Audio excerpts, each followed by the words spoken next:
ndabaririmbira ibyo wampfiriye, wankunze mfite ibyaha narararutse, wambonye mu iki Kristo, ukaza mu isi ukampfira, wambonye mu iki Kristo, ukaza mu isi ukampfira, yasize ingoma ye nuko aramanuka, baramusuzugura ntibamwemera, hari indi nshuti nkawe se, yakunda abayihinyuye, hari indi nshuti nkawe se, yakunda abayihinyuye, baramushingije bashashe imyambaro,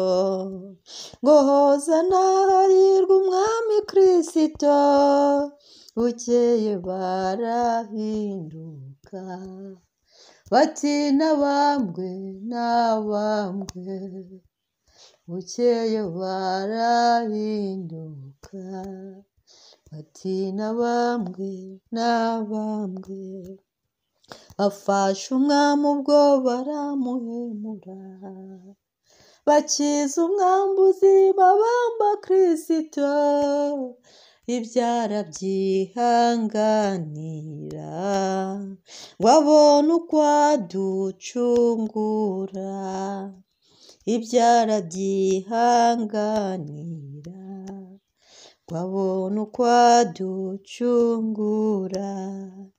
Haleluya, haleluya, haleluya. Ndumva nakomeza kuririmba ibyo wampfiriye, ndumva indirimbo zo kuririmba ibyo wampfiriye zitava mu kanwa kanjye, ndumva naziririmba bukira bugashya, ndumva naziririmba buhe byanjye byose byo kubaho, ndumva umutima wanjye waririmba, akanwa kanjye kakaririmba, ibitekerezo byanjye bikaririmba, amanywa nijoro nkaririmba ibyo wampfiriye. Nkaririmba Yesu, nkaririmba Yesu wankunze mfite ibyaha, wankunze narararutse, wankunze narazimiye, wankunze ndi kure cyane, ndamushima umukunzi wanjye Yesu Kristo, waje mu isi kugira ngo amfire. Nta kintu nari mfite kinshungura, ntago nari kubona inuma, ntago nari kubona ibimasa, ntago nari kubona ibinkiza ibyaha, nari kuruha, nari indushyi, nari imboshye, nari nziritse, nari mbabaye, nari umupfu, ariko uraza uranzura, uraza uramfata, urankomeza, urangarura. Haleluya, ndagushimye wowe mukunzi wankunze, urukundo rukomeye, ukankunda naragiye, narararutse, naravuye mu buzima, ukangarura mu buzima. Nuhabwe icyubahiro, wasize ingoma yawe mu ijuru, usiga ubwiza bwawe wari ufite mu ijuru, usiga icyubahiro cyawe, uramanuka uraza mu isi. Abantu ntibakubaha, abantu ntibakumvira, ariko urabyihanganira. Abantu ntibaguha agaciro, ariko urabyihanganira. Nta yindi nshuti yadukorera nk'ibyo, nta wundi muntu wadukorera nk'ibyo. Ntabwo twabona umuntu wagukunda wamwanze. Iyo umuntu agukunze wowe ukamwanga, tuzi neza ko nawe ahita agusezerera.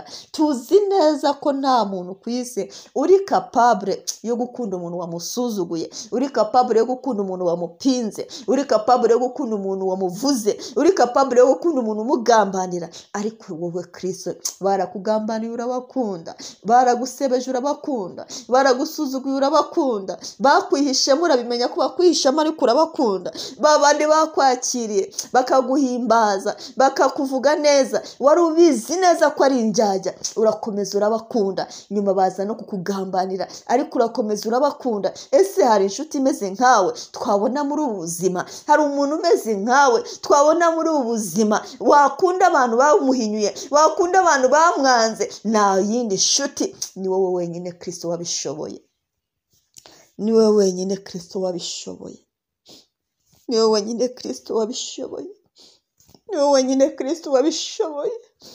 abantu banatwanga twebwe tunabakunda nkaswe kuba bazi ko hari ikintu kibi twabakoreye. Akantu kamwe gusa karahagije kugira ngo umuntu wakubwiye ko gukunda akwanga kwangishe n'isi yose. Akantu gato gusa karahagije kugira ngo umuntu wagusezeranyije urukundo akwanga kwangishe n'abandi. Ariko wowe Yesu ntabwo umeze nkabo. Wowe udukunda uko turi, wowe udukunda uko tumeze, wowe udukunda uko dusa, udukunda utitaye ku masengesho dusenga ngo angana gute, wadukunze tutaramenya no gusenga, wadukunze twarararutse. Uradukunda, ndacyashima urukundo rw'umwami wanjye, ndacyanezerewe ku mwami wanjye yancunguye, ndacyamuha icyubahiro kubw'urukundo yankunze.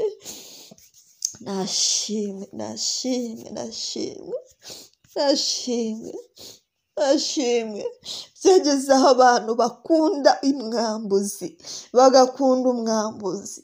bagakunda umujura babizi neza ko ari umujura, wowe bakakubamba. Nta kintu wabakoreye. Niyo mpamvu mwabimana Yesu wamenya waraje guca akarengane, waremeye urarengana kugira ngo uce akarengane. Icyo mbona cyo nuko mwami Yesu wararenganye, urengana ubizi neza kurengana, upfa urupfu ubizi neza kutakagombye gupfa. Wari uri kugira ngo uducungure twebwe abari kurenganwa n'ubuzima, wari uri kugira ngo uducungure twebwe abari kurenganwa n'imibereho, wari uri kugira ngo uducungure isi ye kuzaturenganya, wari uri kugira ngo uducungure abanzi be kuturenganya. Ni nayo mpamvu mu izina rya Yesu umwuka w'akarengane ku buzima bwanjye ngutesheje agaciro. Ndatesha agaciro umwuka w'akarengane kuko Yesu yamaze kuwutesha agaciro. Umwami wanjye Yesu yarawusibye ku musaraba i Golgotha. Ibyandenganyaga byose mu izina rya Yesu bimveho. Ibyandenganyaga byose ndavuze ngo bimveho. Umwuka wo kurengana mu buzima urangire. Ndatwika umwuka w'akarengane, ndahuza amaraso ya Yesu ku buzima bwanjye. Umwuka w'akarengane umveho mu izina rya Yesu. Umuntu wandenganyije mu buzima wese atsindirwa imbere y'iri jambo, atsindirwa imbere y'umusaraba. Yesu yararenganye ngo sindenganywe mu izina rya Yesu Kristo. Nayo mpamvu ndatangaje ko wowe wandenganyije fire, wowe wandenganyije fire. Sinagombaga kurengana. Umwami wanjye icyo gihano yaragihanwe, ako kababaro yarakababaye, icyo gisuzuguro yaragisuzuguwe, yaranyitangiye ajya mu cyimbo cyanjye arancu. Ni nayo mpamvu Satani ushaka kundenganya ndagutwitse, ndagutsinze, ndakwirukanye. Mwuka w'akarengane rangira, uwo mwuka w'akarengane we rangira. Kurengana mu rukundo shira, kurenganwa mu kazi rangira, kurenganwa mu famiye rangira mu izina rya Yesu. Kundenganya bishire none ahangaha. Ndahakanye sinzongera kurenganwa. Ikintu kimwe cyose cyonyine cyatuma ndengana, kereka kurengana nzira Kristo, kuko nawe yarenganya azira njyewe. Nta kindi kintu cyatuma ndengana. Yesu yarenganya azira njyewe. Yikorera ibyanjye byose, arabyikorera, arabishobora. Uyu munsi wa none nanjye namurenganyirizwa, narengana muzira, ariko sinzarenganwa n'abantu. Ntago abantu bazandenganya ngo byemere mu izina rya Yesu Kristo. Umwuka w'akarengane no guhemukirwa urangire mu buzima bwanjye. Umwuka wo kuryarwa, umwuka wo kubeshywa, nk'uko Kristo bamubeshye bagasasa imyambaro bakamuhimbaza ngo hozana, ahirwa umwami Kristo, nyuma bagahinduka bakavuga ngo nabambwe. Abo bantu bameze gutyo ku buzima bwanjye fire. Abo bantu bameze gutyo mu izina rya Kristo barangire. Abantu bahimbaza bakamvuga neza mu bantu, bakamvuga neza numva, bakamvuga neza mu kanya, bakamvuga neza uyu munsi, ejo bagatangira kumvuga nabi, ejo bagatangira kunsebya. Mu izina rya Yesu mbafashe mu izina rya Kristo ndabacecekesheje. Mwebwe mumbeshya urukundo nkagira hirya mu kanyaga. Mu izina rya Kristo muceceke. Iki ngiki gikombe Yesu yakinywereho kugira ngo njye nazakinyweraho. Yesu byamubayeho kugira ngo njye bitazambaho.